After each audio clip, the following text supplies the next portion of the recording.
Hello friends, welcome to my channel. నేను మీ traveller Kiran. ఈ vlog Visakhapatnam to Mumbai travel. బావగారు 1 week back trip వెళ్ళారు మధ్యప్రదేశ్.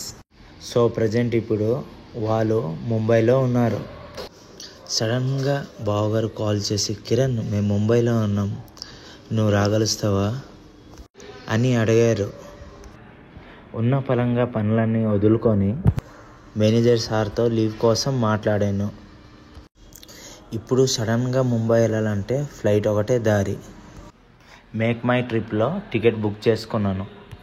నా టికెట్ అయితే కన్ఫర్మ్ అయిపోయింది. సో బోర్డింగ్ పాస్ తీసుకోవాలంటే 1 అవర్ ముందు వెళ్ళాలి. ట్రాఫిక్ జామ్ వల్ల 5 మినిట్స్ డిలే అయిపోయాను. ఇంకా అలా వెయిట్ చేస్తుండగానే ప్యాసింజర్ బస్ వచ్చింది.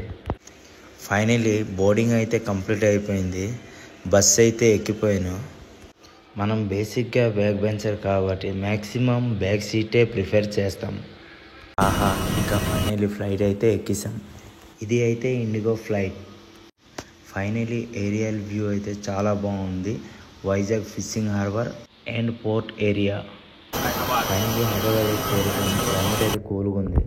Hyderabad to Mumbai connecting flight ఉంది. నాకు వచ్చిన ఇన్ఫర్మేషన్ అయితే ఫ్లైట్ డిలే అంటున్నారు. మరేమవుదో వెయిట్ చేసి చూద్దాం. మరి ఇది అయితే రాజీవ్ గాంధీ ఇంటర్నేషనల్ ఎయిర్పోర్ట్ హైదరాబాద్. ఇక్కడ ఇన్ఫ్రాస్ట్రక్చర్ అయితే చాలా నీట్గా డిజైన్ చేసి ఉన్నారు. సో నా దరిద్రం వల్ల ఫ్లైట్ అయితే డిలే అయింది. డిలే అయిన వల్ల ఫుడ్ అయితే వాళ్ళే ప్రొవైడ్ చేశారు. అండ్ ఈ ఫ్లైట్ అయితే చాలా పెద్దది. ఆ ఫ్లైట్కి ఈ ఫ్లైట్కి చాలా తేడా ఉంది. ఇక్కడ సీట్ అండ్ ఇంటీరియర్ చాలా కంఫర్ట్గా ఉన్నాయి.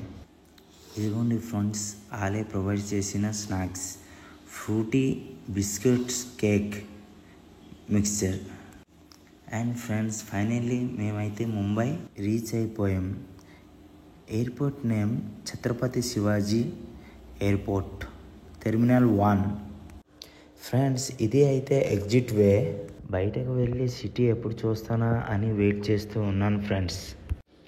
ఎప్పుడైతే బయటకు వచ్చామో మన క్యాబ్ కోసం అయితే వెయిట్ చేస్తూ ఉన్నాను.